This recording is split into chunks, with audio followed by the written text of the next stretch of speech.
जिंदगी एक सफर है सुहाना, ये राजेश खन्ना कह रहा, और आप कह रहे हैं आगे टोल पड़ेगा देते जाना।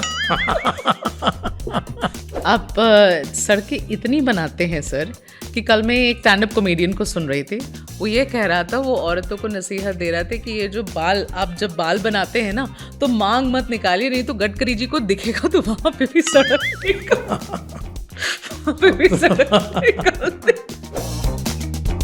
सर मुझे याद है आप कितने समोसे खाते थे। तो अभी मैंने कहा कि एयर फ्राई लिया तो उसको ब्रश से तेल लगा दे। अभी भी समोसे खाते हो? एक खाता हूँ, पहले 6 खाता था। आपके और फडणवीस जी के बीच में ज्यादा लाडले मोहन भागवत के कौन है? मोहन भागवत को पूछ लो, वो बताएंगे आपको, मैं कैसे बताऊँ। देवेंद्र फडणवीस जी, उनसे कैसे संबंध है सर? बहुत चर्चा होती है। बहुत अच्छे संबंध है, मेरे लिए छोटे भाई जैसे। उनको राजनीति में मैंने लाया। आजकल संबंध कैसे? आजकल नहीं, सब अच्छे संबंध। ये मीडिया वाले इधर उधर डाल के रखते हैं, अंगार लगाने की कोशिश करते हैं। मीडिया वाले क्यों अंगार लगाएंगे? कुछ बात होगी तभी लगाते होंगे। आपने अपने ससुर जी का घर तुड़वा दिया था क्योंकि आपके रोड के रास्ते में उनका घर आ रहा था, आप कुछ रोड बनवाना चाह रहे थे, ये सच है? हाँ बिल्कुल सच है। जो हम जैम्स देखते हैं अर्बन एरियाज में, नोएडा से आप फरीदाबाद जाएंगे 50 किलोमीटर की दूरी है, 2.25 घंटे लगते हैं, 2 घंटे 45 मिनट। क्या कर रहे हैं नितिन गडकरी जी? दिल्ली के अंदर के रोड मेरे नहीं है, मेरे पास राष्ट्रीय महामार्ग केवल। जी सर। तो सब ट्रैफिक जाम के लिए मैं जिम्मेदार नहीं। उस दिन केजरीवाल जी हमारे ही चैनल पे आकर बोले कि मेरा सबसे फेवरेट नेता बीजेपी में नितिन गडकरी है। मैं पूछ रही हूँ ऐसा क्या किया आपने जो उसके फेवरेट बन गए, ये मुझे बताइए। एकनाथ शिंदे उद्धव ठाकरे को छोड़ने वाले थे, आपको पहले से जानकारी थी कि होने वाला, पार्टी टूट रही है? इन सब बातों के बारे में थोड़ी थोड़ी जानकारी तो थी। पार्टी तोड़ने में आपने मदद करी कि नहीं शिंदे जी को, ये बताइए। अभी मैं इसके बारे में कोई टिप्पणी नहीं करूंगा। लेकिन सर आपके यहाँ पर्ची वाले भी मुख्यमंत्री बहुत है। आपको याद है वसुंधरा राजे की वो जो विजुअल्स हैं, उनके हाथ में पर्ची पकड़ाई गई और वो ऐसे भुचक्की हो जाती है वो पर्ची देख कर कि ये किसका नाम आ गया। ये पर्ची वाले सीएम भी तो आपके यहाँ इतने चलते, फिर कहाँ पार्लियामेंट्री बोर्ड में क्या डिसाइड हो रहा है, या आप विधायक दल की मीटिंग करते, फिर उसका क्या मतलब? अभी देखिए, ये सब बातों के बारे में आपको जितनी महत्वपूर्ण लगती है उसके लिए आप योग्य व्यक्ति के पास जाकर चर्चा करें। आप भी तो अध्यक्ष रहे हैं। तो अभी मैं पार्टी एक्टिविटी में कहीं नहीं हूँ। Actually I am not a politician, I am a social worker. मैं दिल से चाहता हूँ कि this is the appropriate time that we need to redefine the definition of politics. जिंदगी मिली है, खुशी से रहो, जियो और जीने दो।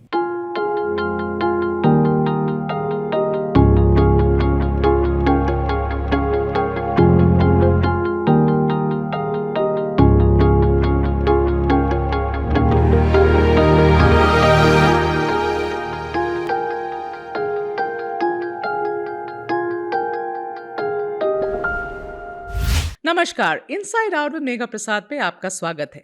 हमारे आज के मेहमान एक ऐसे नेता हैं जो हर किसी के फेवरेट हैं, क्या पक्ष क्या विपक्ष। उनका हर किसी को साथ लेकर चलने की कला, बहुत लोगों का दिल जीता है इन्होंने। चलिए आपकी मुलाकात हम कराते हैं हमारे केंद्र के road and transport minister Nitin Gadkari ji के साथ। सर बहुत बहुत स्वागत है आपका इनसाइड आउट पर। अपना समय निकाल के, कीमती समय निकाल के, सेशन चल रहा है, आपने हमें समय दिया है। शुरुआत तो मैं कहूँ आपको दोस्तों का दोस्त बोलकर मैं अगर आपको एड्रेस करूँ तो शायद गलत नहीं होगा। और गडकरी जी, सबसे पहले तो यही जानना चाहती हूँ कि इतनी दोस्ती जो आप कर लेते हैं, कर भी लेते हैं, निभा भी लेते हैं, ये कैसे करते हैं? ये मेरा कोई स्किल्ड या कोई मैंने अपने लिए कोई ऐसी प्रोफेशनल विकसित की पद्धति नहीं है। ये नेचुरल स्वभाव है, बस नेचुरल स्वभाव है ये, और इसके पीछे कोई कैलकुलेशन भी नहीं है। एक आधा आदमी जो बिल्कुल आज उपयोग करने गड्ढे में चला गया, पर मैंने उसका अगर एक समय हाथ पकड़ा है जी, मैंने छोड़ा नहीं कभी। पकड़े रहेंगे? पकड़े रहता हूँ, चाहे उसकी कीमत मुझे चुकानी पड़े। ऐसा? हाँ, क्योंकि जीवन में बहुत बार ऐसे आते हैं राजनीति में कि कोई कारण हम अड़चन में भी आते हैं, तो मैंने कभी अपना पक्ष नहीं बदला। जिसको साथ दिया, दोस्त माना, इसको दोस्त माना, दुश्मन तो करे है नहीं। क्योंकि मैंने एक बात तय की है कि जिंदगी में करना है तो किसी का भला करो, बुरा किसी का मत करो। और दूसरी बात ये भी तय की, जिसने मेरा बुरा किया उसका मैं बुरा नहीं करूंगा। जिसने बुरा किया उसको छोड़ दूंगा, छोड़ देता हूँ मैं, कभी नहीं बुरा। पर जिसका हाथ पकड़ा उसका बुरा समय चले तो भी मैं कभी छोड़ता नहीं छोड़ता। अगर वो किसी ऐसे चीज में फंस गया हो जिससे देखो, embarrassment हो रही गलतियां परिस्थितियां कराती हैं और गलतियां होती रहती है, हो। जी। और एक बार गलती करने से उस व्यक्ति को पूरी तरह बाइकआउट करना ये उपाय नहीं होता। गलती अगर की होगी तो उसको सुधारना और फिर से उससे अच्छा नागरिक बनाना ये उपाय होता है। हम एक गुनहगार अगर होता है उसको और पनिश करके उसको मजबूत गुनहगार बना के जिंदगी भर वही रहे, जी। ये कोई आदर्श स्थिति नहीं है। पर उस गुनहगार के मन परिवर्तन को करके जी। उसको हम अच्छा बनाएंगे तो ये बहुत बड़ी बात है। कोई एग्जाम्पल दिमाग में आता है कि जो फंस गया किसी प्रॉब्लम में और आपने तब भी मुझे बहुत आप खड़े से रहे? ऐसे थोड़े से क्रिमिनल एक्टिविटी में लोग थे, मैंने उनको बैंक से लोन मिला कर दिया, कई ट्रक दिलाई, उनको काम दिया, वो अच्छे बड़े बड़े उद्योगपति बन गए, अच्छे काम कर रहे हैं, जिनका क्रिमिनल ट्रैक रिकॉर्ड है। हाँ। और आज भी आप उनके दोस्त हैं? हाँ बिल्कुल हूँ। क्रिमिनल केसेस होने के बाद भी? हाँ बिल्कुल हूँ। मैंने संकोच नहीं किया। सही काम जो होता है सबके करता हूँ, जो होने लायक नहीं होता यही मुंह पर उसको बोलता हूँ कि ये नहीं हो सकता। अभी आपने देखा जो आए थे उनको कहा एक तो मैंने कर दिया, ये मुश्किल लगता है। मैं बोला आप करिए, तो आपको मालूम है कौन बैठे थे? जी, मैंने कहा कि मैं कोशिश करता हूँ। सर एक बात बताइए, नितिन गडकरी अपने आप को कैसे देखते हैं? How do you see yourself as a person? आपका अपने बारे में क्या आकलन है? देखिए, मेरा आकलन ऐसा है कि मैं कोई बड़ा व्यक्ति नहीं हूँ, कोई विद्वान भी व्यक्ति नहीं हूँ। मुझे 11 डिलीट्स मिली है। क्या मिली है? डॉक्टरेट मिली 11। डॉक्टरेट मिली है 11। फिर भी मैं विद्वान नहीं हूँ। और मैं थोड़ा अलग राजनीतिक स्वभाव का नहीं हूँ। मैं अपनी पब्लिसिटी, अपनी इमेज प्रोजेक्शन, अपना लाइजनिंग नहीं करता। मैं बोलता if you deserve for it you will get it. मैं नेचुरल कोर्स में उस पर विश्वास रखता हूँ, पब्लिक से झूठ नहीं बोलता और गलत बातों का विरोध करता हूँ। मैंने अपने चुनाव में कहा था जो करेगा जात की बात उसको ठोकूंगा लात। बोल दिया नथिंग डूइंग। मैं ये नहीं करूँगा। पूरा नागपुर मेरा है, जनता मेरी है, मैं उनका और जनता मेरा परिवार है। मैंने कभी किसी को डिस्क्रिमिनेट नहीं। जैसे आपने अभी बोला वो चीज़ हम लोगों ने नोटिस ज़रूर करी है। जैसे आपके भाषण होते हैं, आपके पॉलिटिकल भाषण होते हैं, लेकिन आप कैंपेन में भी जाकर आप ऑपोजिशन पर बहुत हमला नहीं बोलते। मतलब आपका उस सौम्य स्वभाव है ना, वो दिखता है स्टेज पर। ऐसा क्यों? मतलब पॉलिटिकल भाषण में भी आप ज़्यादा राजनीति की बात नहीं करते? मैं सौम्य स्वभाव का नहीं हूँ, एग्रेसिव हूँ। मैं स्टूडेंट लीडर था और काफ़ी मिलिटेंट और एग्रेसिव हूँ। पर मैं एक बात पे विश्वास रखता हूँ कि दूसरे की बुराई करने के बजाय अपनी अच्छाई को बताओ। और दूसरी बात, मेरे बचपन में मुझे बहुत अच्छे अच्छे मित्र मिले, अच्छे संस्कार मिले कि दो रेशा है, एक आपकी और एक दूसरी की है।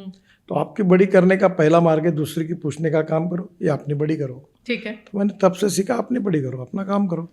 पर आपके पॉलिटिकल पार्टी और आपके राजनेता जितने या कोई भी पॉलिटिकल पार्टी की, वो जब कैंपेन करने उतरते हैं तो दूसरी की ठुकाई ही करते हैं। 90% ऑफ द स्पीच में तो ठुकाई होती है दूसरे की। देखो, हर व्यक्ति का एक स्वभाव होता है, हर व्यक्ति की एक स्टाइल होती है, उसके हिसाब से हर व्यक्ति उस प्रकार से बिहेव करता है। व्यक्ति टू व्यक्ति ये जो स्वभाव होता है बदलते जाता है। अच्छा एक बात बताइए गडकरी जी, इतने सारे इंटरव्यूज देते हैं, कितनी में देख कर आई, ये जो डेटा आप देते हैं यूं ऐसे ऐसे जो डेटा देते हैं, इतनी डेटा याद कैसे रखते हैं आप? देखिए, ये इसलिए कि ओनरशिप नाम का एक कंसेप्ट होता है।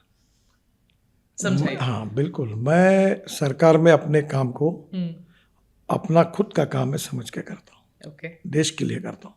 जी। तो मैं रोज उस काम की चिंता करता हूँ, उसकी इंक्वायरी करता हूँ, परफॉर्मेंस ऑडिट करता हूँ। मैं कहता हूँ financial audit is important, performance audit is more important then financial audit. Okay. तो नेचुरली क्या होता है कि उसके कारण मुझे सब जगह क्या हुआ, क्या मैंने बताया, क्या प्रॉब्लम है, दूसरे राज्यों की रिव्यू मीटिंग करता हूँ, प्रोजेक्ट की रिव्यू मीटिंग करता हूँ, कौन कहाँ गड़बड़ कर रहा है वो देखता हूँ, गड़बड़ किया उसको ठोकता हूँ, अच्छा किया तो उसको अवार्ड देता हूँ, अच्छा काम किया उसकी पब्लिक में तारीफ करता हूँ, तुमने अच्छा काम किया। इसीलिए सारे डेटा याद रहते हैं। तो उसके कारण क्या होता है कि तुम्हारे काम से जितने लॉयल होते हो, इसी को ओनरशिप कहती है जी। तो ओनरशिप के कारण रोज तुम उसका सीरियसली अध्ययन करते हो, काम करते हो, इसलिए उसे वो मालूम होते हैं मुझे। आजकल कितनी सड़कें बना रहे हैं? ये डाटा बताना बहुत मुश्किल है। इतनी बना रहा हूँ। कितनी बना रहे?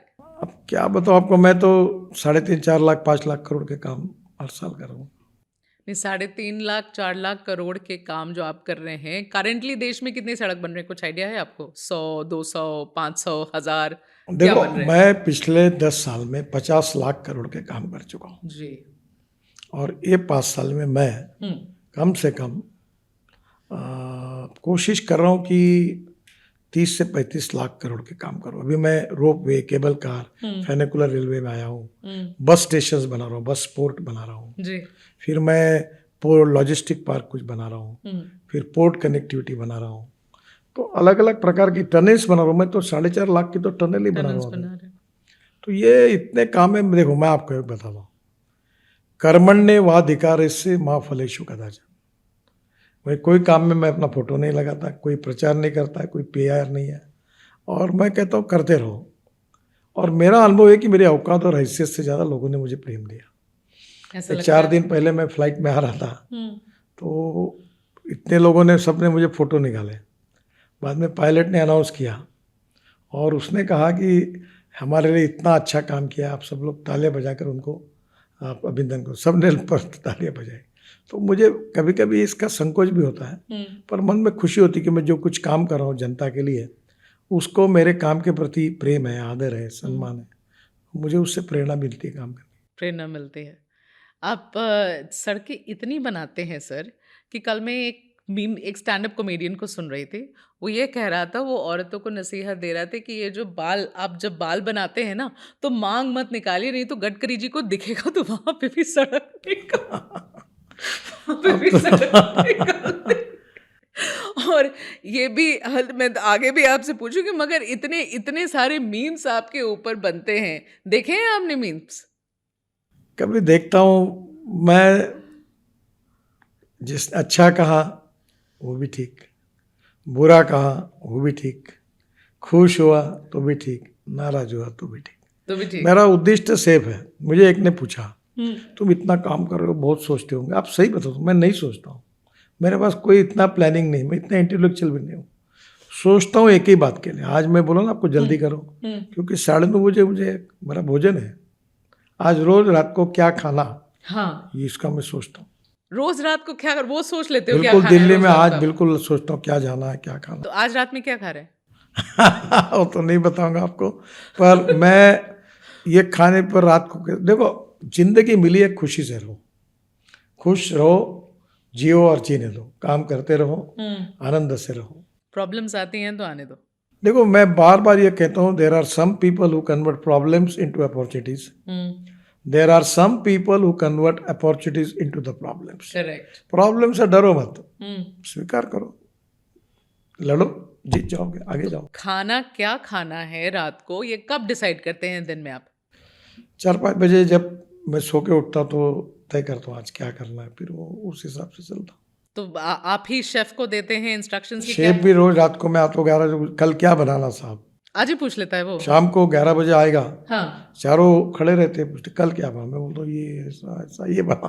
तो पूरे दिन का मेन्यू बता देते हैं आप? नहीं, सुबह नाश्ते का बताओ। सुबह नाश्ते का? भोजन का नहीं बताता। भोजन में हमारा एक चाइनीज शेफ भी है, कहते पर चाइनीज बनाते हैं। अच्छा। सूप अलग अलग बनाते हैं। तो आप तो इतने सारे रेसिपीज पूरी दुनिया को बताते रहते हैं, आजकल कौन सी फेवरेट रेसिपी चल रही है आपकी?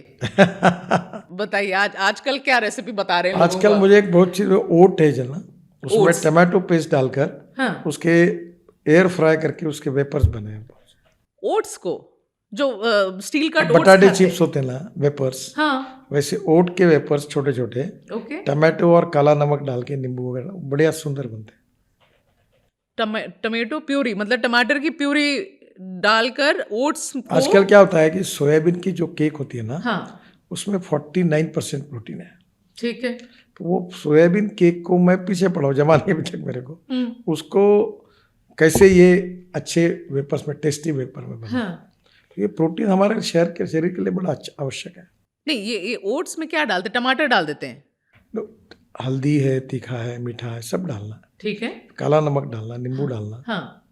और उसके बाद में टमाटो प्यूरी में उसको ज़्यादा यूज करके उसके खट्टी, मीठी और खारी ऐसी टेस्ट आती है। हाँ। बड़ी सुंदर लगती है। उसको एयर फ्राई में डाल दो। एयर फ्राई में डालो। और वेफर्स अभी आजकल एक है कि मैं बहुत पहले समोसे वड़ा बहुत खाता था।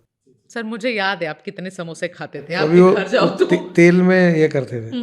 तो अभी मैंने कहा कि एयर फ्राई लिया, तो उसको ब्रश से तेल लगा दे, यस, वो एयर फ्राई में डाल के पर फिर वो समोसे खाते पूरे हो? हाँ खाता हूँ। अभी भी समोसे खाते हो? एक खाता हूँ, पहले 6 खाता था, अभी कम किया है, खाने का कम किया। मुझे याद है जब आपकी बेरियाट्रिक सर्जरी हुई थी और आपने बहुत वजन रिड्यूस कर लिया था उस वक्त जब आप पार्लियामेंट आते थे। अब मुझे याद है वो सारे दिन जब आप कहते थे कि तुम भी करा लो, तुम मेरी भी वजन ज़्यादा थी जब आप ये कहते थे, लेकिन वो जो समय आपने निकाला बेरियाट्रिक के बाद तो खाना पर बहुत रिस्ट्रिक्शन हो जाता है। कोई रिस्ट्रिक्शन नहीं है। मेरी बेरियाट्रिक सर्जरी 2009-10 में कुछ हुई होगी, आज 15 साल हुए। मैं 135 किलो था, अब मैं 90 किलो हूँ, 45 किलो मेरा वजन कम हुआ है। 135 और थे आज भी सुबह मैं नागपुर से फ्लाइट से आया हूँ, 9:25 के फ्लाइट से। सुबह 2 घंटा मैंने प्राणायाम, स्ट्रेचिंग, स्ट्रेंथनिंग सब किया। फ्लाइट में? नहीं जी, घर पे, ओके, नागपुर में। हाँ। रोज मैं 2 से 2.5 घंटा व्यायाम करता हूँ। आप 2 से 2.5 घंटा आपको मिल जाता है? हाँ बिल्कुल, वो मिल जाता है ना, मेरी प्रायोरिटी। अभी कल सुबह 7 बजे चालू हो जाएगा, 20 मिनट में घूमता हूँ। इतना आप कर लेते हैं? मैंने तय कर दिया, ये करता ही हूँ। पर ये करना आपको पड़ा सर्जरी के बाद? नहीं, उसके बाद मैंने क्या किया कि थोड़ा खाना भी कम किया, व्यायाम भी किया, और कोविड ने मेरे लाइफ को बदल दिया। आज लोग जो देखते हो मेरे चेहरे पर, हाँ, दिन भर से मैं काम कर रहा हूँ, थकावट नहीं है। कैसे कोविड ने लाइफ को बदल दिया? कोविड में खाली समय जब मिला, हाँ, तो मैं व्यायाम करने लगा, रेगुलरली प्राणायाम करने लगा, ओके, और धीरे धीरे वो आदत हो गई, और आज मैं रोज रेगुलर कर रहा हूँ। मतलब ऐसी आदत हो गई कि आप करते ही हैं? मैं बड़ा इरेगुलर, इनडिसिप्लिन इंसान था। मुझे पता कोई है। खाने का टाइम नहीं, कभी भी समोसा खा लेता था, कोई कंट्रोल नहीं था। और कोविड ने मेरे लाइफ को वेल डिसिप्लिन बना दिया। ठीक है, आप के बारे में विपक्षी दल जो हैं सर, इतनी आपकी तारीफ करते, कभी आपने सोचा क्यों करते? मैंने कभी सोचा भी नहीं, और मैं तारीफ के लिए कुछ करता भी नहीं हूँ। देखो, एक प्रकार की होती, कोई लोग व्यावसायिक स्मित हास्य देते हैं, मतलब यानी जानबूझ के नाटक के रूप में हंसते हैं, ऐसी कोई आदत होती। बहुत नेचुरल हूँ, और मेरे में भी बहुत सब अच्छी बातें, ऐसा नहीं है, मेरे में बहुत कमियां हैं। तो मैं किसी को भी हार्ट से, दिल से उसके काम को देखता हूँ। हाँ। और वो अड़चन है तो उसको बोलता हूँ ये नहीं हो पाएगा, ये अड़चन है। लेकिन मतलब उस दिन केजरीवाल जी हमारे ही चैनल पे आकर बोले कि बीजेपी में मेरा सबसे फेवरेट नेता बीजेपी में नितिन गडकरी है। मैं पूछ रही हूँ ऐसा क्या किया आपने जो उसके फेवरेट बन गए, ये मुझे बताइए। ऐसा कुछ नहीं, दिल्ली में मैं मंत्री था, यमुना के शुद्धिकरण के काम थे, कभी दिल्ली के इंफ्रास्ट्रक्चर सब्जेक्ट डेवलपमेंट के थे, कभी वो बात अच्छी बताते तो सुन लेता था, मैं अपनी बात उनको समझाता था। उसके अलावा क्या हुआ? देखो, मैं प्योर आरएसएस का स्वयंसेवक हूँ, बीजेपी का कार्यकर्ता हूँ। मेरी विचारधारा is a life conviction for me. कोई शॉर्टकट पॉलिटिक्स में मारता नहीं हूँ। Actually I am not a politician, I am a social worker. मैं दिल से चाहता हूँ कि this is the appropriate time that we need to redefine the definition of politics. Politics में सत्ता कारण नहीं, समाज कारण, राष्ट्र कारण, विकास कारण। मैं अभी आज ही सुबह, कल हमारे यहाँ एडवांटेज विदर्भ हुआ, पूरे देश के 7.5 लाख करोड़ की इन्वेस्टमेंट आई, लाखों लोग भी, 1 लाख लोगों को रोजगार डायरेक्ट मिला, अभी 2 लाख 3 लाख लोगों को मिलेगा। काफी बड़े प्रदर्शन हुआ। इसके पहले हमारा सांस्कृतिक महोत्सव हुआ, खासदार बोलते 50,000 लोग आते थे। फिर क्रीड़ा महोत्सव किया, कैन यू बिलीव, 80,000 खिलाड़ी थे, 23 दिन खेले। तो क्रीड़ा महोत्सव का, अभी ज्येष्ठ नागरिकों का महोत्सव है। तो मैं ऐसे अनेक कार्यक्रम करता हूँ, जिसमें अभी 2 वर्ल्ड रिकॉर्ड हुए हमारे कार्यक्रम में, वंदे मातरम और महाराज श्लोक का। अच्छा, 30,000 बच्चों ने गाए। ओके। तो सुबह अलग कार्यक्रम, मैं कुछ नहीं करता, मैं कहीं नहीं रहता।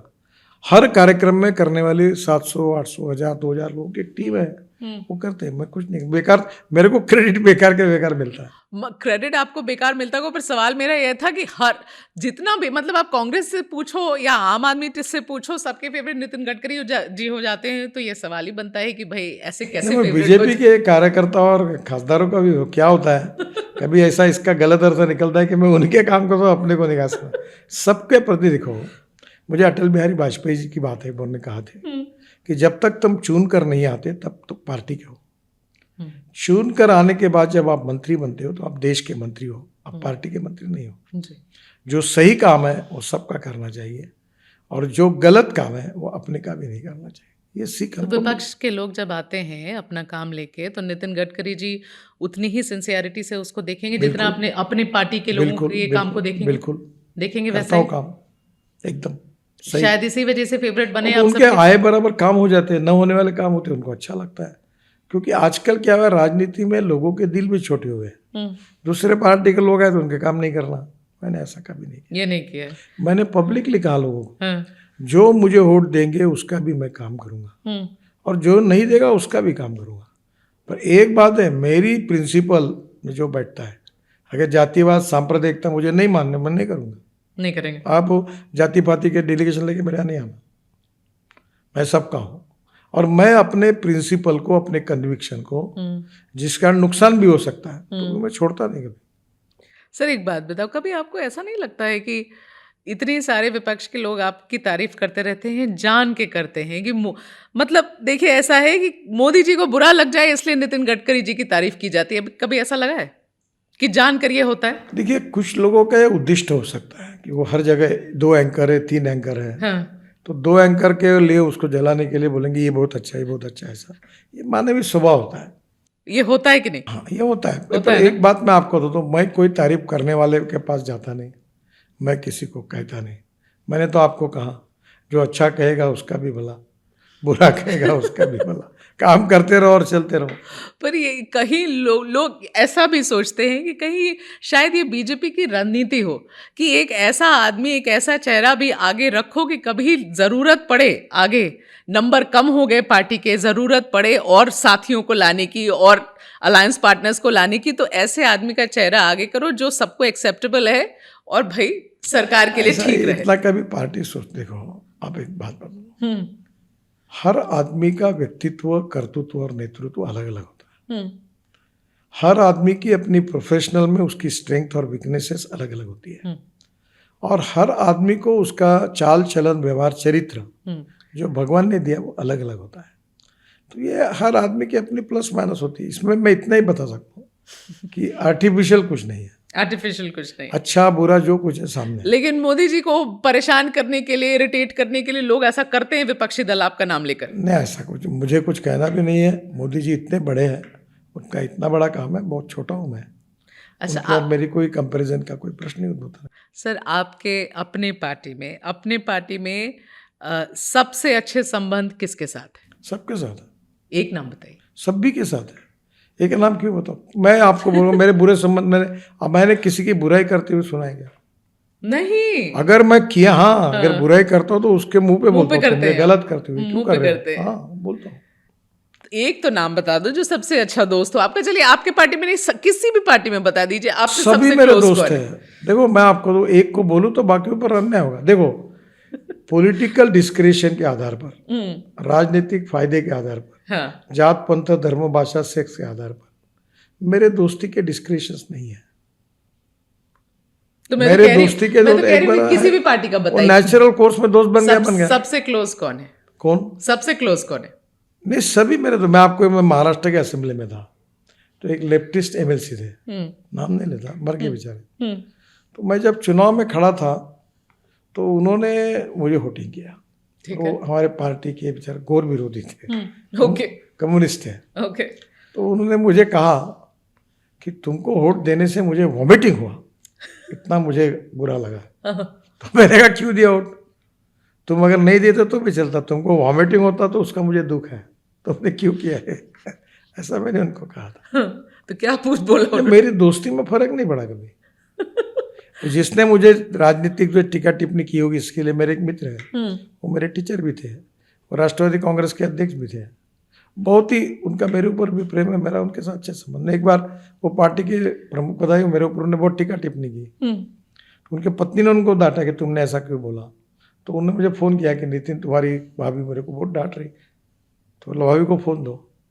तो मैंने उनको बोला भाभी जी, बोला मैं नाराज़ नहीं हो रहा, तुम क्यों नाराज़ होते हो? वो उनका काम कर रहे हैं। किसकी बात बता रहे? नाम नहीं होता। मतलब वो उनका काम कर रहे हैं, मैं अपना काम कर रहा हूँ। मेरी पार्टी मेरे पर, उनके पर, उनका काम उनको करने दो। और हमारे दोनों के दोस्ती में इसका कोई फर्क नहीं, कोई फर्क नहीं पड़ता, आया नहीं कभी।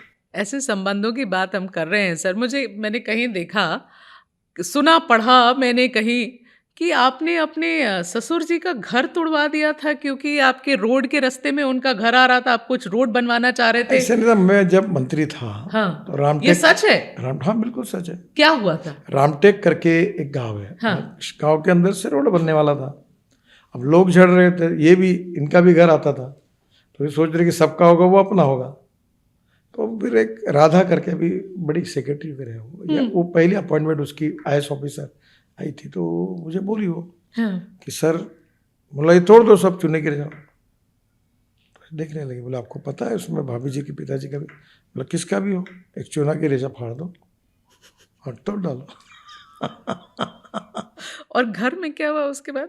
वो नाराज हो गए, बोले हमको पहले बोलते तुम, हम भी गिरा देते, आपने ऐसा क्यों किया? मैंने बोला ऐसा नहीं, सबके लाइन में जितने करते उतने गिरे। आपने पहले से भी फिर इन्फॉर्म नहीं किया? जो सरकार की एक्शन हुई वो आपने करने दी? उन्होंने ये कहा कि हम भी पहले बोल देते तुम, तो हम गिरा देते, आके हमारे आके मशीन लगा के गिरा। मगर आपने डिमोलिशन करवाया ससुर जी के घर का? मैं उसमें कॉम्प्रोमाइज नहीं करता। ससुर जी ने क्या बोला उसके बाद? नहीं, किसी ने कुछ नहीं बोला, उनको कॉम्पेंसेशन मिला, सब कुछ है, पर घर टूटा तो वो उनका कहना था कि आप हमको बोल देते। अब तो क्यों नहीं बोला आपने, ये बताइए? वो रह गया मेरे से, भूल गए? हाँ, पर वो क्या है कि एक आदमी छोड़ता नहीं तो दूसरा नहीं थे, सब बोलते थे रोड बनेगा कि नहीं बनेगा। तो ये तो इनके ससुरे का घर है, तो कभी तोड़ना ही, तो घर रोड बनेगा ही नहीं। तो वो पहले मुझे कांग्रेस के MLC थे, बोलते पहले तो बताओ तो ये अपने अपने लोगों का तोड़ो फिर बात करो। ओके। तो मैं बोला ठीक है, तेरा भी तोड़ता, इनका भी तोड़ता, सब लाइन पे तोड़ देता। आपके पड़ोसी नेता नागपुर में देवेंद्र फडणवीस जी, उनसे कैसे संबंध है? बहुत बहुत चर्चा होती है। बहुत अच्छे संबंध है, अच्छे संबंध है, और मेरे लिए छोटे भाई जैसे है। उनको राजनीति में मैंने लाया जी। हाँ, उनको सपोर्ट हर बार मैं भी करता हूँ। आजकल हमने दोनों संबंध ने कैसे है मिलकर, सर? हाँ आजकल संबंध कैसे? आजकल नहीं, सब अच्छे संबंध है, कभी बुरे संबंध। ये मीडिया वाले इधर उधर डाल के रखते हैं, अंगार लगाने की कोशिश करते हैं। मीडिया वाले क्यों अंगार लगाएंगे? कुछ बात होगी तभी लगाते नहीं होंगे। नहीं नहीं नहीं, उनकी खुशी होती है उनको। देखो, आपको दोनों से अच्छे संबंध है, इसकी न्यूज वैल्यू 0 है। दोनों के संबंध खराब है, उसकी न्यूज वैल्यू बड़ी है। न्यूज वाले के लिए तो मैं सवाल नहीं पूछ रही नहीं हूँ। तो आप नहीं पूछे, पर मैं आपके लिए नहीं कह रहा हूँ। देखिए, कोई भी जगह होता है ना, तेरी साड़ी मेरे साड़ी से सफेद क्यों, वो एडवर्टाइजमेंट नहीं आते थे, वैसा ही ये राजनीति में चलता है। देखिए, प्रॉब्लम वो महाराष्ट्र में, मैं दिल्ली में हूँ। मैं अपनी जगह अपना काम कर रहा हूँ, हर जगह हमारी मीटिंग होती है, कॉमन मीटिंग होती है, मैं उनके साथ रिव्यू मीटिंग करता हूँ, और कोई बात उनको फ़ोन करके बताता हूँ, ये मत करो, ऐसा है। सब कोई किसी के साथ मेरे संबंध खराब है, उनसे ठीक है, सबसे अच्छे संबंध। ओके। ये बताइए कि RSS के साथ नागपुर के नेता आप फडणवीस जी, इन लोगों के संबंध बाकी नेताओं से ज्यादा अच्छे होते हैं? ये तो सच, ये है, ये सच्चाई है। ये क्यों होता है ऐसा? देखिए, मैं अगर दिल्ली में रहूँ, हाँ, तो दिल्ली में जितने पत्रकार मुझे मिलते रहेंगे तो उनसे संबंध बनेंगे। मैं नागपुर रहता हूँ, तो नेचुरली हमने मोहन जी के साथ काम किया, मैंने सभी लोगों के साथ काम किया, तो व्यक्ति के संबंद बने। पर कभी कभी 4-4, 6-6 महीने उनको मिलते नहीं। ये आपका परसेप्शन है कि हम बड़े क्लोज है, हमको पूछते हैं, बताते हैं, ऐसा नहीं पर है। संबंध है। अभी हमारा दूसरा, मेरा घर में कोई भी शादी होती, मैं जब बचपन छोटा था तो मेरे बड़े बहनों की शादी हुई तो गुरुजी सरसंघ चालक, जी जी, हाँ। तो मेरे घर में पिताजी पहले गुरुजी कौन से दिन नागपुर है वो तारीख देखकर फिर मुहूर्त निकाला। ओके। तो ये पहली परंपरा मेरे घर में मेरे बच्चों के लड़के की मौज होती है, कुछ होती है, तो बोलते सरसंघ चालक कहाँ है, उनका कार्यक्रम क्या है। तो ये पद्धत है, ऐसा हम रिस्पेक्ट करते हैं, हमारे लिए वो आदरणीय है। ये उठना बैठना जो होता है, अब वो आते हैं। अभी एक दिन मैंने उनको एक बुलाया था सबको कि हमारे यहाँ हुरडा बनता है, तो हुरडा खाने के लिए सब इकट्ठा होता है। क्या बनता है? एक ज्वारी का हुरडा होता है, अच्छा, बहुत सुंदर होता है। अच्छा। तो वो बैंगन का भरता, और वो एक बार आए, कभी एक बार एक वेजिटेरियन, ऐसा एक चाइनीज ने, पर एक ऐसा ये था, तो फूड था, मैंने सबको बुलाया खाने के। तो ऐसे इनफॉर्मल संबंध होते हैं। पर क्या नेताओं को अपना संबंध बनाने के लिए RSS के ऑफिस में जाकर उठना बैठना पड़ता है? क्या इसकी जरूरत पड़ती? बिल्कुल बिल्कुल भी नहीं। मैं कभी जाता ही नहीं। मैं दशहरे के कार्यक्रम को और गुरुदक्षिणा के पूजन के लिए 2 कार्यक्रम जीवन। उसके अलावा आप फिर हेडक्वार्टर्स नहीं जाते हैं RSS के? कभी ऐसी नेचुरल कोर्स में जाता हूँ, हाँ। कभी कहीं निमंत्रण लेना है, कभी मिलना है, ऐसे चलते रहता है। आपके और फडणवीस जी के बीच में ज्यादा लाडले मोहन भागवत के कौन है? मोहन भागवत को पूछ लो, वो बताएंगे आपको, मैं कैसे बताऊंगा। आप बताइए, आप तो जानते ही होंगे किसको ज्यादा पसंद करते हैं? उनके कोई लाडले नहीं है, हाँ। हम सबके मार्गदर्शक है और उनका सब स्वयंसेवकों पर प्रेम होता है, अच्छा प्रेम है। चलिए थोड़ा सा महाराष्ट्र की तरफ, 2 सवाल छोटे से। एक समय था नितिन गडकरी जी जब आपको महाराष्ट्र का भविष्य की तरह से देखा जाता था इन द पॉलिटिकल सर्कल्स। अब आप 10 साल से यहाँ पर हैं, लगता है कि कभी भी एट सम स्टेज महाराष्ट्र की तरफ रुख करेंगे? सवाल ही नहीं उठता। नहीं, मैं महाराष्ट्र में था, महाराष्ट्र में खुश था, दिल्ली आना नहीं चाहता। नहीं आना चाहते थे उस वक्त? मेरे अध्यक्ष पद का चयन होने के बाद हम्म, मैंने बहुत कोशिश की, मुझे नहीं आना है करके, हम्म, तो मुझे आना पड़ा। अब यहाँ से जाना नहीं है। नहीं जाना और है? दूसरी बात, महाराष्ट्र पर मेरा प्रेम है, महाराष्ट्र की जनता। इस बार पूरे चुनाव में सबसे ज्यादा पब्लिक मीटिंग मेरी हुई। अच्छा। और वो जो पार्टी का कार्यालय था, बाकी हमारे अलायंस वाले भी बोलते थे मेरी समय दो, तो महाराष्ट्र की जनता का मेरे ऊपर प्रेम है और मेरा जनता के ऊपर प्रेम है। और मैं मराठी भाषा, मराठी संस्कृति, मराठी इतिहास, जी छत्रपति शिवाजी महाराज मेरा दैवत है। जी। हमारे संत जो है, ज्ञानेश्वर महाराज, तुकाराम महाराज, गजानंद महाराज, तुकडोजी महाराज, गाडगे महाराज, ये हमारे दैवत है, उनके संस्कार हमारे पूर्व है। तो मैं महाराष्ट्र नाटक को पसंद करता हूँ, संगीत, भावगीत, कला, सब। पर वहां की राजनीति से दूर रहना है गडकरी जी को। नहीं, मैं दूर कहाँ हूँ। देखो, मैं महाराष्ट्र में अभी दिल्ली में हूँ और मैंने अब महाराष्ट्र के पॉलिटिकल एक्टिविटी से दूर हुआ हूँ। मैं करना नहीं चाहता हूँ, अब नहीं दखल देने का मन इन्वॉल्व नहीं नहीं होना चाहता। जहाँ लोग पूछते हैं मुझे, मुझे देवेंद्र जी पार्टी के अध्यक्ष आते हैं, बताते हैं, चर्चा करते हैं, मतलब आपको जो उचित लगे करो। अच्छा। ये बातें मुझे लगता है ये देख लो एक बार। मैं कहीं हस्तक्षेप नहीं करता, किसी को टिकट दो करके नहीं कहता, किसी को मत दो करके नहीं कहता। मैं बोलता योग्य निर्णय करो। और मैं पूरे चुनाव में इस बार मुझे देवेंद्र जी ने और हमारे अध्यक्ष ने कहा, और मैं एक दिन में 8-8 सभा करता था जी। इस कोने से वो कोने तक गया और मैंने पूरी मेहनत की। इतनी मेहनत के बाद भी आपको कभी ऐसा लगा नहीं कि वहाँ के निटी-ग्रिटीज में, वहाँ के पॉलिटिकल डेवलपमेंट्स में क्या डिसीजन लिए? एक बात आप याद रखो, there are 2 type of politics ji. Politics of convenience and politics of conviction ji. मैं 75 में जयप्रकाश जी के आह्वान पर संघ का स्वयंसेवक और विद्यार्थी परिषद के कार्यकर्ता के नाते मैं राजनीति में आया। 77 का चुनाव मेरा पहला चुनाव था, इमरजेंसी के खिलाफ। तो अब मैं उसका अनुक्रम में सेवा, शिक्षा, विकास, मैं सेवा प्रकल्प चलाता हूँ, शिक्षा प्रकल्प। मैं 1800 एकल विद्यालय नक्सलवादी बेल्ट में चलाता हूँ। मैं साड़ियाँ बनाता हूँ, मैं कारपेट बनाता हूँ, मैं इथेनॉल बनाता हूँ, 4 चीनी मिलें चलाता हूँ, ऑर्गेनिक फार्मिंग करता हूँ, फ्रूट। मेरा टर्नओवर 2500 करोड़ का है मेरे प्रकल्पों का। मैं स्पोर्ट्स, कल्चर, अलग काम करता हूँ, लोगों की सेवा करता हूँ जी। और मैंने अपने ऑफिस में लिख के रखा है, मनसा सततम स्मरणीयम, वचसा सततम वदनीयम, लोकहितम मम करणीयम। मैं कोई साधु सन्यासी नहीं हूँ, पर दीनदयाल जी ने जो कहा था कि समाज का जो सबसे आखिरी व्यक्ति है, जो सामाजिक, आर्थिक, शैक्षणिक रूप से पिछड़ा हुआ है, जिसके पास रहने के लिए मकान नहीं है, खाने के लिए रोटी नहीं है, शरीर पर कपड़ा नहीं है, उसके जीवन को बदलने के लिए हमको काम करना है। और जिस दिन उस व्यक्ति को रोटी, कपड़ा और मकान मिलेगा जी, उस दिन अपना कार्य पूरा होगा।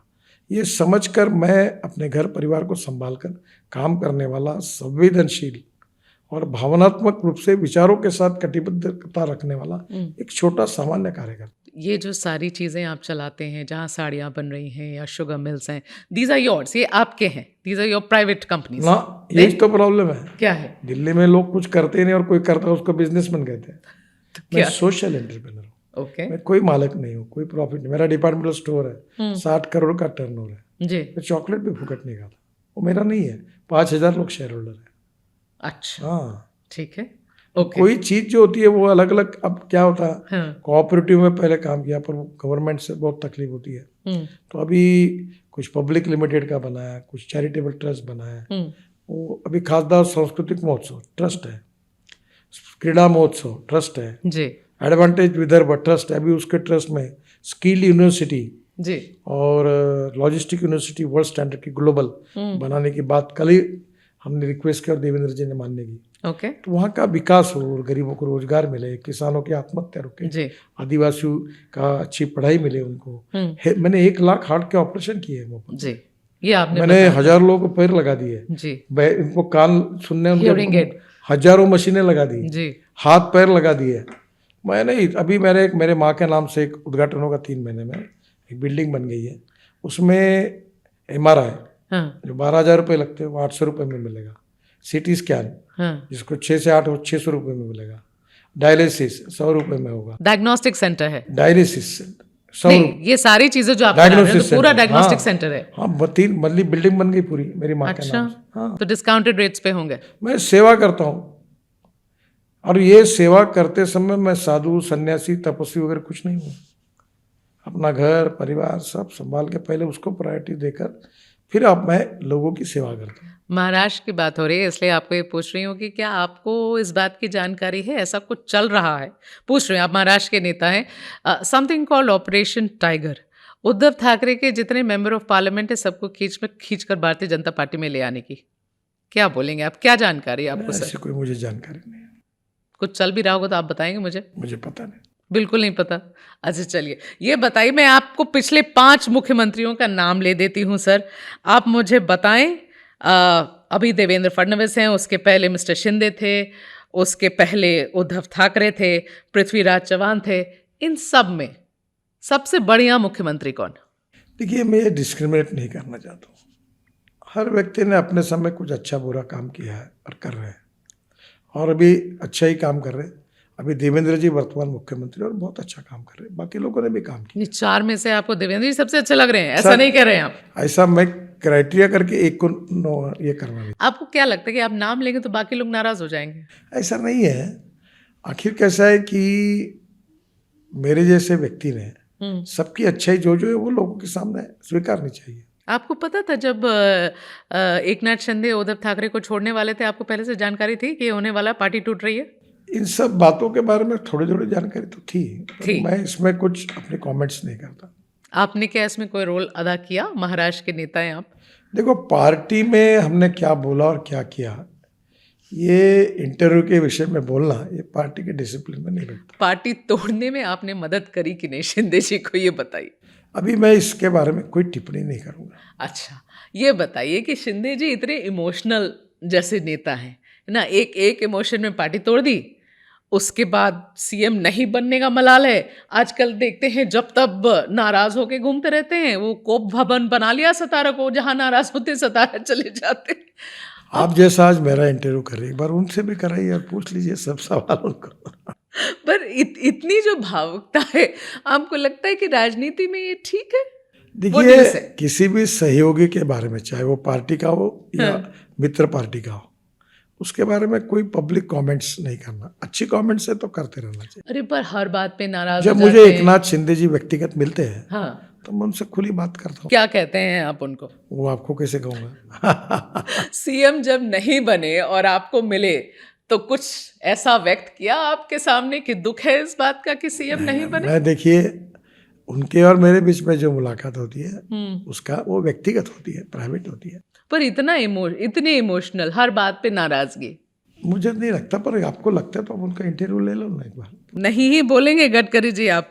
ठीक है, चलिए मुझे ये बताइए कि जो विपक्षी दल होते हैं सर, ये लोग कहते हैं कि आपकी पार्टी ना वॉशिंग मशीन है। आपकी पार्टी एक वॉशिंग मशीन है, जो दागदार नेता आता है मशीन में घुस जाए, मशीन में घुसने के बाद वो इतना क्लीन हो जाता है, सब कुछ, एवरीथिंग बिकम्स फाइन। आपको लगता है कि, और कभी ऐसा लगता है कुछ नेता ऐसे हैं जिनके बारे में ये सुन के लगता है कि हाँ शायद सही भी है, कि चार्जेस हैं, उनके ऊपर केस चल रहा है, आपने पार्टी में ले लिया, सब ठीक हो गया। कभी लगता है कि पार्टी में, क्या है कि एक समय में पार्टी का अध्यक्ष था, अभी पार्टी के अध्यक्ष नड्डा जी हैं, और पार्टी की पद्धति में जो कुछ निर्णय पार्टी के हित में वो करते हैं, इन सब बातों के बारे में विस्तृत रूप से वही आपको बता पाएंगे। अब मेरे लिए पार्टी ने दिया हुआ काम जी, कार्यकर्ता के रूप में मंत्री पद है, मुझे जो काम प्रधानमंत्री जी और सरकार में मिला है वो मैं करते रहता हूँ, वही पार्टी ने दिया हुआ मेरा काम है, यही मैं समझता हूँ। आपके पार्टी के नेता कहते हैं कि भाई पार्लियामेंट्री बोर्ड जो है वही मुख्यमंत्री तय करेगा या कौन मंत्री है वो तय करेगा। लेकिन सर आपके यहाँ पर्ची वाले भी मुख्यमंत्री बहुत है। आपको याद है वसुंधरा राजे की वो जो विजुअल्स हैं, उनके हाथ में पर्ची पकड़ाई गई और वो ऐसे भुचक्की हो जाती है वो पर्ची देख कर कि ये किसका नाम आ गया। ये पर्ची वाले सीएम भी तो आपके यहाँ इतने चलते, फिर कहाँ पार्लियामेंट्री बोर्ड में क्या डिसाइड हो रहा है, या आप विधायक दल की मीटिंग करते, फिर उसका क्या मतलब? अभी देखिए, ये सब बातों के बारे में आपको जितनी महत्वपूर्ण लगती है उसके लिए आप योग्य व्यक्ति के पास जाकर चर्चा करें। आप भी तो अध्यक्ष रहे हैं। तो अभी मैं पार्टी एक्टिविटी में कहीं नहीं हूँ, मैं कहीं हस्तक्षेप नहीं करता। मैं मंत्री के रूप में अपना काम करता हूँ। आप मेरे डिपार्टमेंट के बारे में कुछ भी पूछिए, मैं जवाब दूंगा। पार्टी के बारे में तो नड्डा जी बता पाएंगे। हम लोग नाम चलाते हैं प्रोबेबल सीएम्स के, उनमें से तो एक भी नहीं होता ऐसे लोग की, ऐसे आदमी की पर्ची निकलती जिसको कोई नहीं जानता है। ऐसे लगता है जैसे पार्टी इसका मतलब आपके राजनीतिक अध्ययन को और बढ़ाना होगा। पर ऐसे लगता है जैसे मीडिया को गलत साबित करने के लिए आपकी पार्टी ऐसे किसी बैक बेंचर का नाम निकालती है जिसके बारे में किसी को पता ही नहीं होता। क्या कहते हैं आप? हुआ ना भाई, अब मध्य प्रदेश में भी यही हुआ, राजस्थान में भी यही हुआ, उड़ीसा में भी यही हुआ। सब बातों का पार्टी के अनेक निर्णयों की चर्चा किसी मीडिया के साथ चर्चा करते समय नहीं करनी चाहिए। ये बात मैंने अध्यक्ष करके आग्रह से सबको कही है। तो जो पार्टी के निर्णय होते हैं उसकी चर्चा पार्टी के अंदर, मीडिया में नहीं। तो आप एक काम करिए कि हमारे इसमें नड्डा जी अध्यक्ष, कभी उनकी भी मुलाकात लेकर उनसे विस्तृत रूप से पूछिए। ऐसा हो गया है सर कि जिसका नाम चलाओ ना, वो फोन करके कहता है कि प्लीज मेरा नाम मत चलो, मेरा नाम हटा दो, कि अगर कुछ भी चांस होगा तो मेरा पत्ता कट जाएगा। ये ऐसी चीजें होने लगी हैं अभी। इसलिए आप अध्यक्ष रहे हैं पार्टी के, तो सवाल तो बनता है आपसे। आप बाहर से देखते हैं इसलिए आपका ज्यादा अध्ययन है। अंदर से क्या है? अंदर से तो अध्यक्ष ही बता पाएंगे, मुझे इसके बारे में कोई जानकारी। अच्छा सर, ये बताइए कि पार्टी में अभी जो नेतृत्व है पार्टी में, ठीक है, एक समय जब मोदी जी स्टेप आउट करते हैं, स्टेप डाउन करते हैं, उसके बाद जो करंट लीडरशिप है उसमें आप किसको, प्रोबेबल, आपकी भी तो इतना अनुभव आपका इतना रहा है, किसको आप देखते हैं who you think will lead the party after him? अभी तो सवाल ही नहीं है। मोदी जी को वो कोई ऐसी बात, प्रश्न कोई निर्माण ही हुआ नहीं है, तो बाकी बातों के बारे में सोचने की नहीं, ऐसा कभी ख्याल पार्टी के अंदर कोई मंथन? जरूरत नहीं है।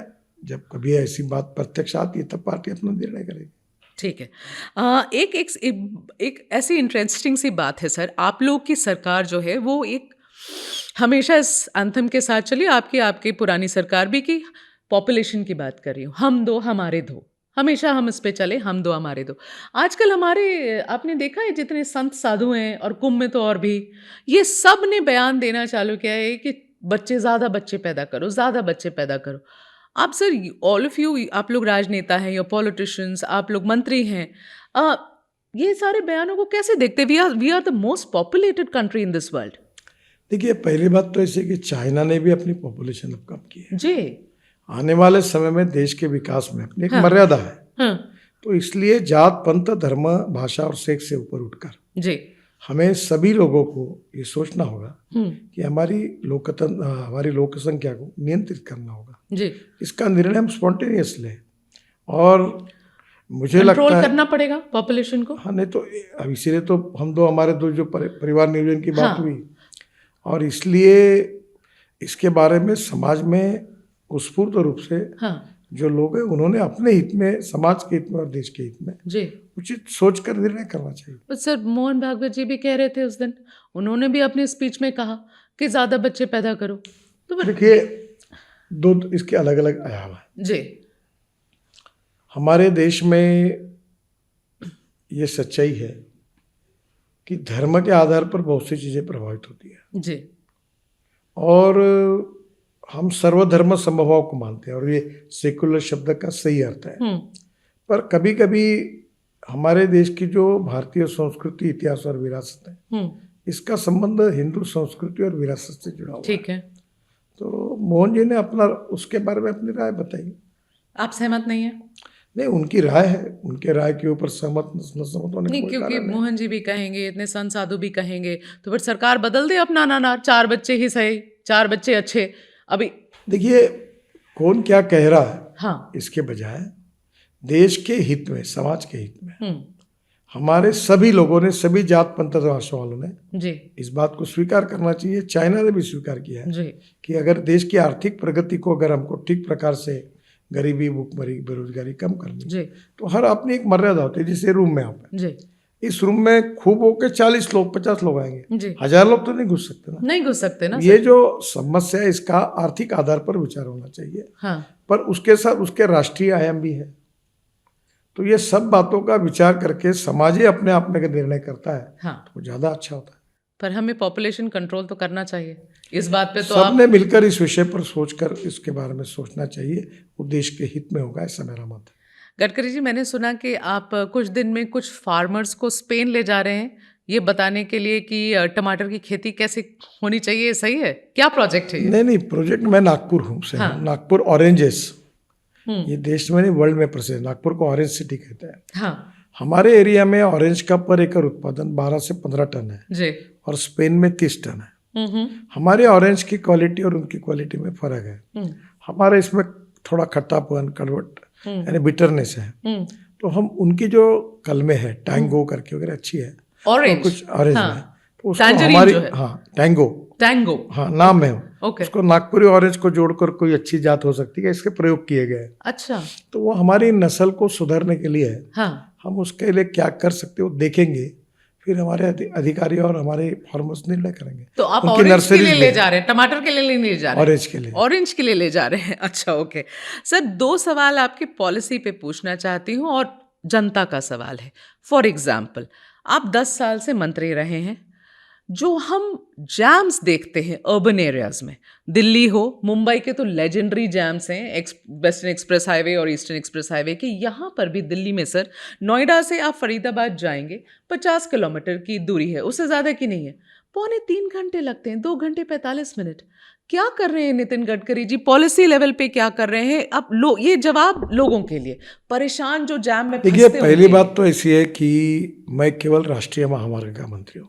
जी दिल्ली में जो रोड है उसमें कुछ म्यूनिसिपल कॉर्पोरेशन के हैं, जी कुछ डीडीए के हैं, जी। कुछ दिल्ली की सरकार के हैं। लोगों को आप पे भरोसा है, इसलिए मैं ये आपको सवाल बता दूं, है। मैं दिल्ली में 1 लाख करोड़ के काम कर रहा हूँ। जी दिल्ली का पूरा पेरिफेरल रोड हमने बनाया, जी जिसके कारण दिल्ली का पूरा ट्रैफिक बाहर से बाहर जा रहा है। ठीक है अगर नहीं बनाते तो आपका चलना मुश्किल होता।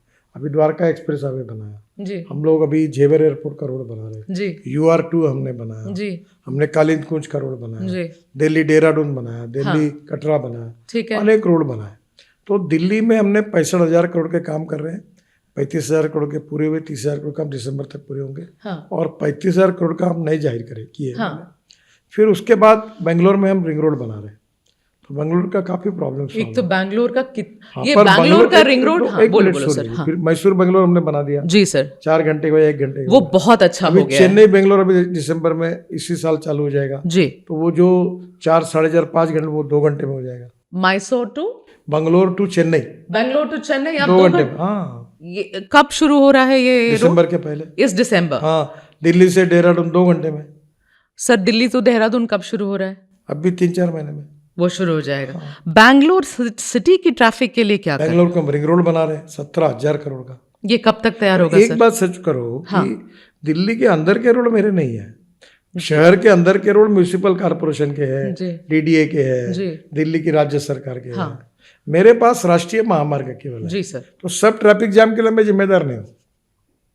मैं समझती हूँ, पर रोड एंड ट्रांसपोर्ट मंत्री इतना पॉपुलर है अभी घर में कोई भी रोड नया कोई भी बनाए मेरे को श्रेय देते हैं, और कहीं भी जाम हुआ तो मुझे गाली देते हैं। मैं कैसे- आपसे पूछते हैं सर, लोगों का अधिकार है पर सच्चाई है। पर इस जाम से छुटकारा मिलेगा बॉम्बे में, मैं बैंगलोर में, दिल्ली को 5 साल के अंदर प्रदूषण से और ट्रैफिक जाम से काफी बड़े प्रमाण में मुक्ति मिलेगी, ये विश्वास आपको। प्रदूषण से पोल्यूशन, एयर पोल्यूशन कैसे, क्या प्लान है? बहुत है। अभी हमने परली से एविएशन फ्यूल तक बनाया, CNG बनाया, हाँ इलेक्ट्रिक व्हीकल लाया। हाँ मेरे पास फ्लेक्स इंजन की इथेनॉल की गाड़ी है। हाँ अभी सब 4 व्हीलर्स 2 व्हीलर्स इथेनॉल पे आएंगे, हाँ। Zero pollution. इलेक्ट्रिक पे आएंगी, बसेस इलेक्ट्रिक की हो जाएगी। ट्रांसपोर्ट के कारण जो 40% एयर पोल्यूशन होता है हाँ। वो कम हो जाएगा। परली जलेगी नहीं। 220 लाख टन परली होती है। हाँ इस बार 20 लाख टन परली से इथेनॉल बना, डिपिटुमिन बना। अब किसान अन्नदाता नहीं, ऊर्जा दाता, ईंधन दाता, बिटुमिन दाता और अभी हवाई ईंधन दाता और हाइड्रोजन दाता बन रहा है। तो सर मुझे आप बताओ, जब आप कह रहे हैं कि प्रदूषण से दिल्ली को मुक्त करा देंगे, ये कब तक एक्सपेक्ट करना चाहिए? 5 साल में परिणाम मिल जाएगा। Next 5 year plan? Supreme court ने मुझे बुलाया था। हाँ, और आप? जैसे वैसे मैंने एक किताब लिखी, मैं आपको दे दूंगा और आप देख लो। 100% दिल्ली को 5 साल के अंदर हम प्रदूषण से काफी बड़े प्रमाण में मुक्ति देंगे, ट्रैफिक जाम से मुक्ति। आपको पता है पानीपत से आप आधा घंटे के अंदर एयरपोर्ट जाओगे, आज 3.5 घंटे लगते हैं। पानीपत से दिल्ली का एयरपोर्ट इंदिरा गांधी 3 महीने के अंदर। यस, हम एयरपोर्ट के अंदर टनल बना दिए। हमने यहाँ एक आर्टिफिशियल टनल बनाई। ये द्वारका एक्सप्रेस है, स्टेट ऑफ आर्ट प्रोजेक्ट बना है। हाँ, वो तो देखा मैंने। अंदर जाओ, अभी तो आधा ही देखा आपने, आधा तो अंदर है, पूरा देखा ही नहीं आपने। ओके, तो इतने लंबे चौड़े आपके प्लान्स हैं और आप कह रहे हैं कि ये सब हो जाएगा सर? मैं जो बोलूँगा हर चीज़ टंके की चोट पर पूरी होगी, और मेरे कहे हुए एक भी बात नहीं होगी तो आप ब्रेकिंग न्यूज ला दें। मैं झूठ नहीं बोलूँगा। देखिए, आप बार बार ये बात कहते हैं सर कि एक्सीडेंट रोकने में मैं फेल कर गया, ठीक है। जिनके घर में अब होता है ना ये एक्सीडेंट्स, जो लोग जाते हैं, उन लोगों की तरफ से ये सवाल है कि क्या पॉलिसी में कुछ करेगी सरकार? क्या करेगी में? इसको रोड इंजीनियरिंग में सुधार हो गया, ऑटोमोबाइल इंजीनियरिंग में सुधार हो गया, लेकिन एग्जीक्यूशन में तो नहीं दिखता है ना। प्रॉब्लम ह्यूमन बिहेवियर में। अगर रेड सिग्नल है, आप नहीं रुकेंगे। आप अगर ओवर स्पीड से जाओगे, आप हेलमेट न पहनने से 30,000 लोग मर रहे हैं, बेल्ट न लगाने से 10,000 लोग मर रहे हैं, 50,000 लोग एक्सीडेंट हो, तुरंत उनको अगर ट्रीटमेंट मिलती है तो उनकी जान बच सकती है। अभी ये धीरे धीरे ह्यूमन बिहेवियर का भी प्रॉब्लम है, और मैं सच बताता हूँ। क्या आप कहेंगे कि सिर्फ और सिर्फ ह्यूमन बिहेवियर का प्रॉब्लम है? नहीं, बाकी प्रॉब्लम जो तो हमने 10 साल में कहा। अभी इकोनॉमिक कार को भी 6 एयर बैग लगा दी। हाँ, जो हमको ऑटोमोबाइल में करना था, जो रोड में करना था, हाँ, कर रहे, जितना है वो कर रहे हैं, ठीक है। पर लोगों के ह्यूमन बिहेवियर को हम नहीं बंद कर रहे। जैसे स्कूटर में बैठते हैं तो रेड सिग्नल है तो रुकना चाहिए, मोबाइल फोन रख के बात नहीं करनी चाहिए। अगर गाड़ी में बैठे तो पीछे में भी बेल्ट लगाना है, सामने भी बेल्ट, जान बच जाएगी। ये छोटी छोटी बातें अगर लोग सुनेंगे नहीं, इधर से उधर रोड क्रॉस करते, रेड सिग्नल है, ट्रैफिक चल रहा। अभी कल एक्सीडेंट हुआ मेरठ पर। अच्छा। एक स्कूल वैन रॉन्ग साइड चली गई। जी सर। ये क्यों जा रहे हैं? अब लोग अगर ये सुनेंगे नहीं तो क्या होगा? अभी ये इलेक्ट्रिक पर आपके तो कुछ आप मुझे बताइए, कोई पॉलिसी नहीं बनाते? पॉलिसी क्या करेंगे? इलेक्ट्रिक पे लाइट चल रहे हैं, तुम्हारा एक यहाँ टेक्नीशियन है, वो इलेक्ट्रिक के करंट में उंगली डालेगा, मरेगा नहीं सर। अब ये उंगली क्यों डालेगा? ये उसको समझना चाहिए कि ये करते समय क्या केयर करनी चाहिए। इसको डेट्रीमेंटल क्यों नहीं बना देते हैं आप लोग? इतना ज्यादा इसमें आप परेशानी क्रिएट करिए कि जिन लोगों ने गलती करी है दोबारा वो एग्जाम्पल्स बने कि दोबारा ऐसा ना हो। 5 भी टिबल कर दिए, पर रुकी नहीं। बेफिक्र है लोग, बेफिक्र हैं लोग। हाँ, आप अभी मोबाइल फोन, अब कितने लोग आप में से ये भी होंगे ऐसी गाड़ी चलाते, ऐसी गाड़ी ऐसी घुमाते। ये क्या है? ये पढ़े लिखे लोग हैं, एक्सीडेंट होता है। अब ये भी चलाते होंगे ऐसे। कहीं ना कहीं लोगों ने अपनी सुरक्षा की चिंता करके एक जिम्मेदार नागरिक के रूप में अगर अच्छा वर्तन किया तो ये कम हो सकता है।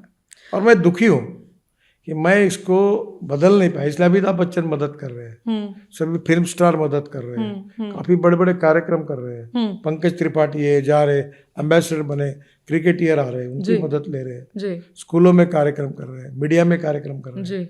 वो ये कि भाई देखो भाई, समझो आपका जीवन अनमोल है, अगर आप ऐसा गवा दोगे तो फिर मिलेगा नहीं, ऐसा मत करो। उसको अनमोल है समझ कर व्यवहार करो। ऐसे जैसे एथलेटिक्स प्लेयर है, इतना बड़ा क्रैश बैरियर बना, ऐसे दौड़ के आते, उससे चढ़ते और उधर कूदते, आप भी देखी होगी, फिर ट्रक आके नीचे चले जाते। क्यों ऐसा करते? क्यों ऐसा करते हैं? जान है तो सब कुछ है। सर, मैं इंटरव्यू रैप अप करूंगी, 2 छोटा सेक्शन है, क्विक आपको पूछना है मुझे सवाल, मगर उसके पहले एक आपको हाल में याद है L&T चेयरमैन ने एक बात करी थी, आप वर्कोहॉलिक हैं, आप सिर्फ काम काम काम काम काम की बात करते हैं, इसलिए आपसे सवाल पूछ रही हूँ। 90 आवर वर्किंग वीक, और बहुत तमाशा हुआ था, बहुत कंट्रोवर्सी हुई थी जब उन्होंने बोला कि संडे को क्या अपनी घर में बैठ के अपनी बीवी का चेहरा निहारेंगे क्या। बहुत कंट्रोवर्सी हुई थी उसके ऊपर। आप ऐसे मंत्री हैं जो सारे समय काम करते हैं, आपका क्या टेक है इसके ऊपर? मैं बिल्कुल सारे समय काम नहीं करता, खाता पीता हूँ, आनंद से रहता हूँ। और मैं एक काम करता हूँ, division of work and dissertation of power. हाँ। और मेरी टीम कंसेप्ट है ए नाम के व्यक्ति ने ए स्क्वायर काम किया, बी नाम के व्यक्ति ने बी स्क्वायर काम किया, तो total work is a square plus b square. पर फिर a and b comes together, things together, works too जब काम करते हैं तो a square plus b square plus twice a भी आता है।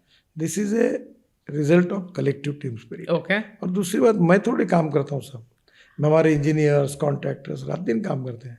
ये 7 वर्ल्ड रिकॉर्ड बने मेरे कारण थोड़ी बने, मैं तो उसका श्रेय आप मुझे देते हो। ये श्रेय हमारे सेक्रेटरी से लेकर अधिकारी से लेकर इंजीनियर्स कॉन्ट्रैक्टर कंसल्टेंट वो सब काम करते हैं, उन सब के मिले जुले प्रयासों का ये फल है। गडकरी सर, आप एक बात बताइए, सैटरडे संडे आपको नागपुर से बाहर निकालना इतना मुश्किल क्यों होता है? मेरे 2 कॉन्क्लेव में आप नहीं आए, इसलिए नहीं आए क्योंकि वीकेंड आप नागपुर में रहेंगे और आप आएंगे ही नहीं दिल्ली, ये क्यों होता है? नहीं, वो मेरा पब्लिक मिलने के समय होते हैं, मुझे 5-6 हज़ार लोग मिलते हैं, वो मेरा मिलने का दिन होता है। पूरे इधर उधर से लोग आते हैं, लाइन लग, पुलिस बंधु मेरे कार्यालय में, दूर दूर से आते हैं, वो मेरे अपॉइंटमेंट है, मैं वहाँ का सांसद हूँ, मेरी जिम्मेदारी है उनके प्रति, मैं मिलता हूँ। तो सैटरडे संडे उनके लिए होता है? देखो, सोमवार मंगलवार बुधवार गुरुवार नागपुर जी, शुक्रवार शनिवार रविवार नागपुर, और बाकी सोमवार मंगलवार बुधवार गुरुवार दिल्ली। और बीच में मैं देश में दौरे करता हूँ, कितने जगह पर रिव्यू करता हूँ, स्पॉट पे जाता हूँ। अभी मैं मुंबई गोवा का 16 तारीख को पूरा हेलीकॉप्टर से इंस्पेक्शन कर रहा हूँ, हर साइट पर उतरूंगा। अभी परसों में जा रहा हूँ कानपुर, हमने नई टेक्नोलॉजी लाई है, लखनऊ कानपुर हाईवे पर 2 उतर के मैं उसको टेक करने वाला हूँ। तो ये सब बातें करते करते मुझे काफी घूमना पड़ता है। नॉर्थ ईस्ट में 3 लाख करोड़ के काम शुरू है, तो नेचुरली जहाँ अलग अलग राज्यों में रिव्यू करता हूँ। I am very loyal to my work, loyal to your work, और क्वालिटी के बारे में कॉम्प्रोमाइज नहीं, नो कॉम्प्रोमाइज। ये जो ओनरशिप है काम की, और इसके लिए मैं सिंसियरली काम करता हूँ। इतने सारे अच्छे रोड बना दिए, बड़ी कंप्लेन आती है लोगों की, रोड तो बड़े बनाए इन्होंने अच्छे, मगर टोल भी बड़ा इंक्रीज कर दिया है। मतलब दिल्ली से बलिया जाते हैं 1600 रुपए वन साइड। अभी आपको बहुत जल्दी मैं घोषणा करने वाला हूँ, लगभग प्रपोजल तैयार है, जिसमें लोग खुश हो जाएंगे। क्या है? अरे वही तो जानना चाहते सब लोग, मुझे बताइए क्या है प्रपोजल? उसका सब अप्रूवल लेके फाइनल देना। क्या टोल वेव हो रहा है पूरे देश में? मैं कुछ नहीं बताऊंगा, पर आपकी ये क्या बात हुई? ये क्या बात हुई? मैं अभी पॉलिसी चल रही है, मैंने अच्छा एक बात बताइए, बहुत लोग ये वीडियोस डालते हैं कि ऐसा सरकार की डिसीजन है कि आप 1, 2 या 3 मिनट अगर टोल बूथ पर वेट कर गए तो फिर आपका फ्री है जाना, फिर आपको पैसे नहीं लगेंगे। ये सही है क्या? एक समय था, पर अभी ऐसा नहीं है, अब नहीं है। और सर ये ईवी के लिए आपने इतना पुश किया है, मुझे जल्दी से बताइए कि ईवी के लिए आपको लगता है देश हमारा तैयार है अभी ईवी के लिए? अरे वेटिंग लिस्ट है पूरी, मिलती नहीं। मेरे पास आते पत्रकार, गाड़ी दिला दो करके, और क्या चाहिए आपको? 5 साल में इंफ्रास्ट्रक्चर, उतना इंफ्रास्ट्रक्चर, उतना चार्जिंग स्टेशन, उतना पूरा, कोई कमी नहीं है, कोई कमी नहीं है। हाँ, ईवी तो मेरे घर में चार्ज होती है, कोई प्रॉब्लम नहीं है। टोल टैक्स से क्या आप लोगों को निजात दिलाएंगे या नहीं? सवाल बहुत अच्छी मिलेगी निजात, उनको जल्दी मिलेगी, इतना ही मैं आपको बता सकता हूँ। अच्छा, आपकी सरकार यहाँ आ गई है, यमुना को साफ करने की बात आपने करी, यमुना साफ हो रही है गडकरी जी? यमुना हमारी सरकार जरूर साफ करेगी, और उसमें जो सहयोग भारत सरकार से होगा वो हम जरूर करेंगे। आपने ये भी कहा है कि एक वाटर टैक्सी आप लॉन्च करेंगे दिल्ली से मथुरा और आगरा, ये कब हो रहा है? टैक्सी नहीं, वाटर टैक्सी, एमपीवीएस सी प्लेन, एम्फीबियस सी यहाँ से उड़ेगा और आगरा के ताजमहल के पीछे उतरेगा। अभी किया ना मैंने, लाया प्लेन में, समुद्र में पानी में उतरा, फिर मोदी जी उसको साबरमती से लेके गए। हाँ वो तो मैंने देखा, वो प्लेन में नहीं लाया था यहाँ। पर सर यहाँ से कहाँ, दिल्ली से उड़ेगा? अभी वो प्लान था, तब मैं वाटर रिसोर्सेज मंत्री था। हाँ। मेरे हाथ में नहीं है वो। हाँ। वो अभी वाटर रिसोर्सेज मंत्री, पर आगे बढ़ेंगे उस प्लान में, दिल्ली टू आगरा और ताजमहल के पीछे लैंड कराएंगे। मंत्री जी है, उन्हें करना चाहिए, मैं उनकी मदद करूंगा। अच्छा ठीक है, ठीक है गडकरी जी, एक क्विक सवाल पूछ रही हूँ, आप मुझे फटाफट इसके जवाब दीजिए। कुछ अफवाहें आपके बारे में चलती हैं, बताइए सही है कि नहीं?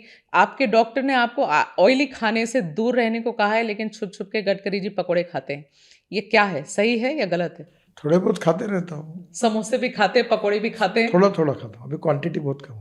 ओके। बीजेपी से हारने के बाद अरविंद केजरीवाल ने सबसे पहले नितिन गडकरी को फोन किया, ऐसा कुछ फोन आया है? किसी का फोन नहीं, पक्का फोन नहीं आया है? अपने फेवरेट लीडर को फोन नहीं किया उन्होंने? आपकी पार्टी से हार, फोन नहीं आया। अच्छा ठीक है। ऐसा कहा जा रहा है कि भाई अश्विनी वैष्णव जहां भी ट्रेन की ट्रैक बिछाने की कोशिश करते, नितिन गडकरी उसके पहले ही वहां रोड खींच देते।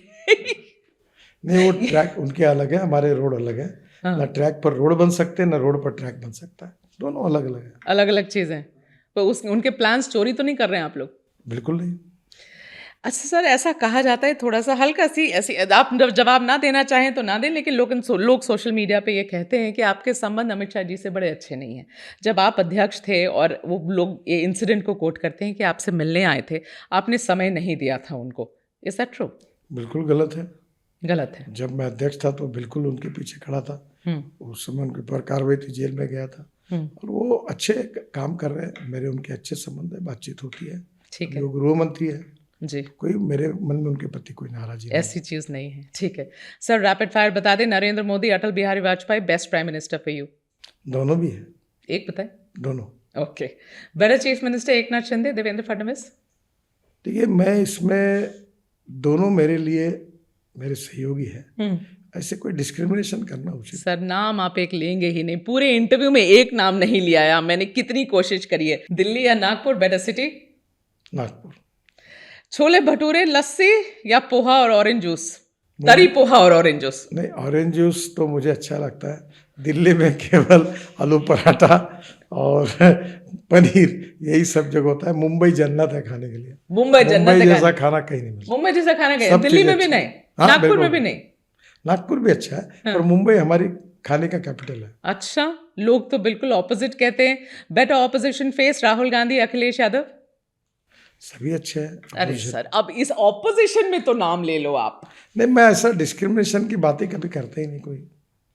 नहीं, बिल्कुल नहीं। ओके सर, ठीक है। आपके समय के लिए बहुत बहुत धन्यवाद गडकरी जी, आपने समय निकाला हमसे और इतने सारे सवाल लिए। Thank you so much. मगर ये टोल टैक्स पे क्या होने वाला है? क्या अभी सेशन में कुछ आगे देखो होता है क्या? ठीक है, ये मीम सर को मैं दिखा रही हूँ, है ना, मैं आपको कुछ मीम्स दिखा रही हूँ। ये मीम्स आप देख लीजिए। मेरा दूसरा फोन दिखा दो सर। ये देखिए आप, मैं आपको ये दिखाने के लिए लेकर आई हूँ कि क्या आपने ये अपने बारे में देखा है या नहीं देखा है। देखिए, मैं ये हटा के आपको दिखा रही हूँ। देखिए, लेट कैमरा कम हियर। सी, देखा आपने मीम्स? नहीं देखे नहीं। ये देखिए क्या है। राहुल नाम तो सुना होगा और आपका जवाब नितिन, टोल तो दिया ही होगा। ये सारे, ये देख लीजिए, आगे है toll plaza plaza plaza plaza. ये तो लोग मतलब कुछ भी लिखते हैं आपके बारे में। I took the road less travelled, ये रॉबर्ट फ्रॉस्ट का है। और आप क्या जवाब दे रहे हैं? लेकिन टोल तो पूरा देना ही पड़ेगा। जीएसटी की रानी और आप टोल का राजा। ये आपने ये सारे मीम्स अपने बारे में देखे सोशल मीडिया पे? अभी देखे नहीं, आज पहली बार आपके पास से देखा। जिंदगी एक सफर है सुहाना, ये राजेश खन्ना कह रहा, और आप कह रहे हैं आगे टोल पड़ेगा, देते जाना। तो ये मीम्स आप देखते ही नहीं अपने बारे में। Anyways, thank you sir. Thank you, बहुत बहुत धन्यवाद। Thank you so much. Thank you. Thank you.